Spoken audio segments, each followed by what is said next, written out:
Lady, a very good morning to you as well. So I am at the Mbizo Centre here at Parliament, where we are expecting the ceremonial handover of this, as you've said, much awaited report, which is happening at 10 o'clock. The Section 89 panel will be here, as well as representatives of Parliament, the Speaker herself, of course. I'm told that she will be making remarks as well.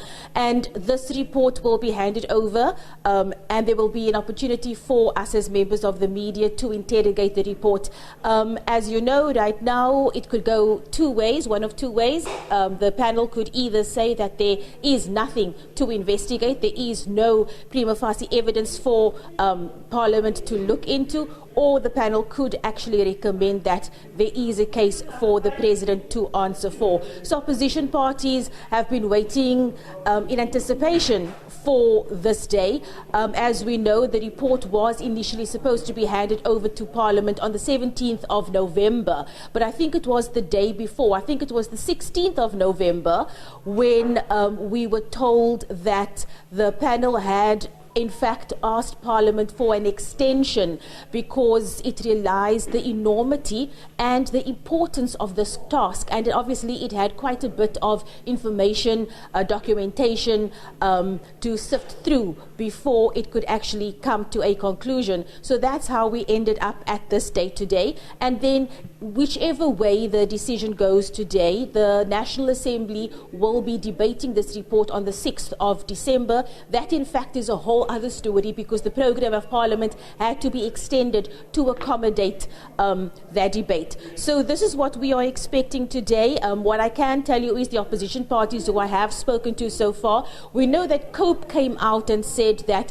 it's calling on all opposition parties to respect whatever it is that the panel is going to recommend today, and it's calling for all parties to accept it and to just move on from there. The DA already has indicated that it will still be pushing for an ad hoc committee. As we know, the DA has been calling for this ad hoc committee since the get-go. DA leader John Steenhuisen has indicated that his party doesn't believe that if it should go the route of a Section 89 panel, a Section 89 committee here in Parliament, that committee will have the scope to investigate. The DA believes that the Section 89 committee's scope will be too narrow, and it will still be pushing for an ad hoc committee following today's decision. The FF Plus have also indicated, they never said what it is that they are going to do following this, but they said that nothing is off the table at this stage. The EFF told us that they don't have much hope, because the EFF indicated to us that it doesn't believe that Parliament can hold the ANC to account. So the EFF basically said it doesn't have much hope.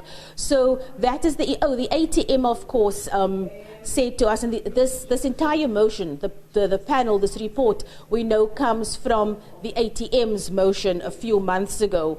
That is what sparked where we are today. The ATM is calling for the report to be made public so that South Africans can interrogate it, can read it for the sake of transparency. So that's what we know for now. Naledi? Yeah, I mean, there's so much to talk about, particularly where the EFF and ATM are concerned and how vocal they've been over the matter. I know that the EFF and ATM are both having made submissions to this independent panel. In a statement in October, around the 27th of October, the EFF saying the EFF is positive that the panel will reach a conclusion that there is a prima facie case that Ramaphosa violated the Constitution and therefore provide a basis for the Section 89 inquiry to proceed with its work. This was the submission that was made. This was after the EFF had made submissions to the independent panel. The ATM having done a very similar thing as well, also going to make those submissions. I mean, let's talk a little bit about how this panel would have gone about doing its work. Look, all we know is that they had a lot of information to sift through, and this is why the extension was granted to them. What is interesting is that with this specific kind of motion, a Section 89 motion, the rules surrounding this motion actually do not permit for an extension. But because of the importance of this task, the Speaker then made allowance for the extension, gave them a further 10 days. So we got submissions from the ATM, and the ATM, I didn't mention earlier, the ATM did say to us that it is confident that based on the submission that it presented to the committee, to the panel, that the panel will rule in favour of further interrogation by Parliament. So we got submissions from the ATM, we got submissions from the EFF. I think it was 3 members of Parliament of the National Assembly who made submissions, and then of course the President himself had to present the panel with his side of the story. Naledi? Listen, we'll be watching very closely to see when that report is handed over to the National Assembly Speaker.